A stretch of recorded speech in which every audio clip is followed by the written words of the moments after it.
abaana bafambo bade bavayo ne babyogerako kakati kyanaku ntate bazeemu enaku kati ziweze 3 bukya muganda waffe chairman Nyanzi mukulu waffe awambi breaking news amawulire n'obutambi bwe tufuna obuva awaliri Kavule ku headquarters the National Unity Platform wamu ne Magere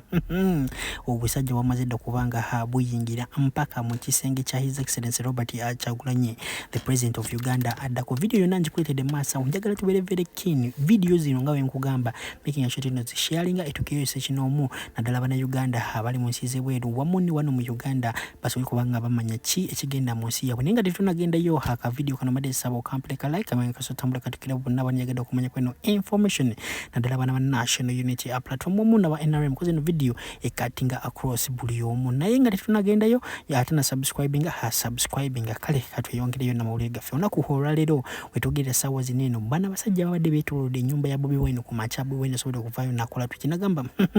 bana basajja bali kugezaako kubanga baplatinga ebintu balinye ababuke ekisenge kyange kubanga mujukire bulungi kino His Excellency Robert Kyagulanyi yasobola kubanga ayongeza ku fensi empanvu muko tokyasobola kubanga noyimbya nokola ki nolingizaayo kati babadde bakola amagezi gonna basobola kubanga balingiza biki ebigenda mu maaso omumunda awo nyini akigamba kubanga baisaawa zineno Bobi Wine avuddeyo na posting enagamba kino bamazidde kubanga bamenya mpaka mu kisenge kye wali Emagere video tunazifuna bulungi naye njagala olize bino bintu Bobi Wine byatumye Louis Rubongo ya ayogerere gwanga tubirenga tukumonebera koziye bakyamuganyo kubanga from sokola videos zino tuvumirira bino ebikolwa bya government ya Museveni bino ebikolwa tebiraga nti baamanyi biraga nti batitizi biraga nti bali mu fear batya nnyo abantu ababulijjo kubanga kati bwowamba bana abakakiiko k'ebyokulonda ka NUP kyotegeeza nti kati bino ebyambalo bye baali bambadde wali bifuuse byamaje nti kati nabo byamaje nti kati olina okubatwala mu CMI so bya buswavu bye bakola era balekerawo okuwamba abantu baffe balekerawo okubaliisa akakanja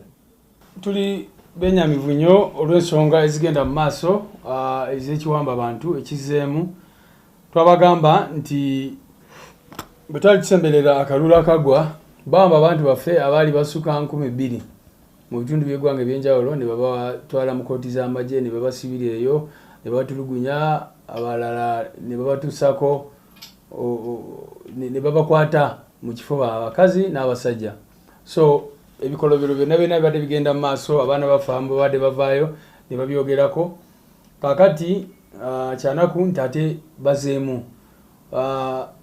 enaku kati ziweze 3 bukya muganda waffe chairman Nyanzi mukulu waffe awambibwa mwala bamuwamba wali ku 2 yali atambula mmotoka ne muganda waffe waiswa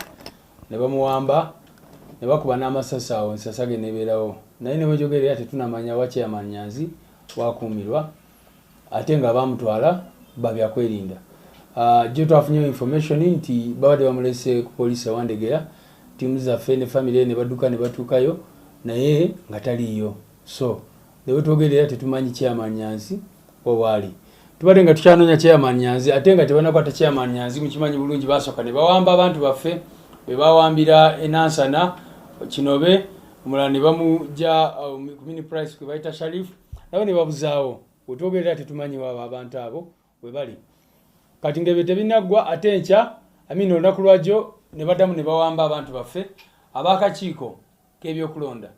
bawambye akakulira gwe bayita Masi wa Lukamba ne bawamba Rovans Alex Lwanyaga Eddie Kayabula ne Rahma Juma abo abantu tetumanyi wawe bali up to now abo babawamba nga bava mu kuziika era kai muganda waffe Sebufu yali afiiriddwa maama ate nga ne Sebufu nayo yomukuba akakiiko k'ebyokulonda kati bali bagenze kumuzikirako abasajja ne babateega kira kabajja nga babagoberera babawondera era bwe batuukaawo empigi ne babawamba ne wetwogerera tetumanyiwa we bali olunaku lwajjo mubalabye nga balawo n'abakola operations ez'enjawulo bazeemu ne batwala abantu baffe abamu tiimu yaffe ekola ku nsonga z'eddembe ly'obuntu ekyagenda mu maaso n'okunoonyereza okulaba okumanya amanya g'abo abantu abalala be batutte naye kikyamu nnyo kye bakola kubanga bakimanyi bulungi nnyo nti abantu baffe tebalina musango bwe baba balina omusango nga bwe tubagamba buli lunaku babayite bulungi kubanga bwe tusamoninga ffe tetuli bamenyi b'amateeka tuli bantu baddembe. We are peaceful people and we are law abiding citizens.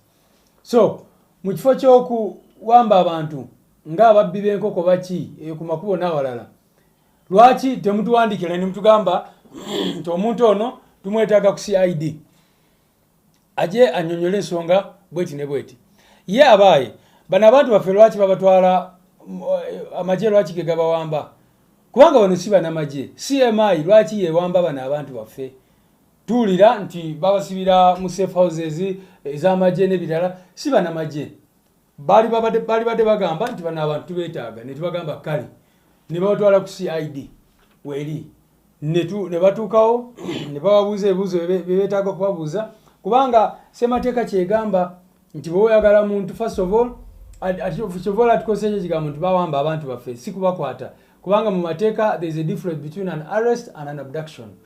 Kakati bw'oba wakukwata omuntu nga amateeka bwe galagira, ekisooka olina okulaba nga bw'omutuukirira omugambe nti oli under arrest lwa nsonga eno n'eno, gino gye misango gye tukuvunaana.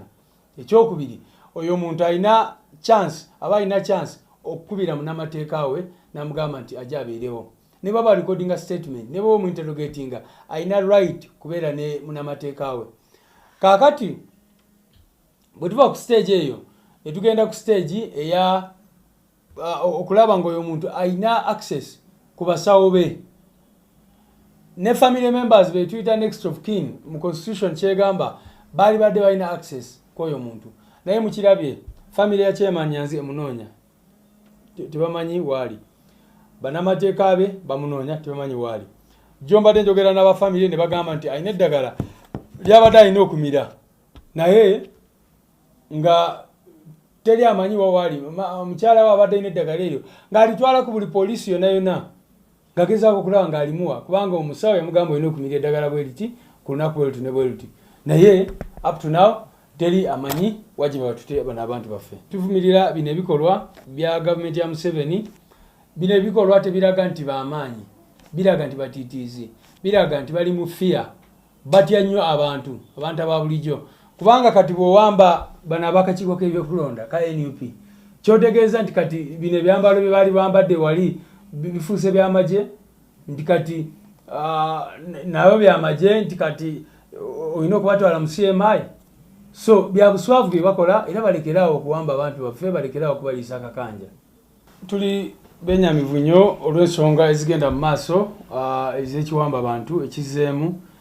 Twabagamba nti bwe twali tusemberera akalulu akagwa, bawamba abantu baffe abaali basuka 2,000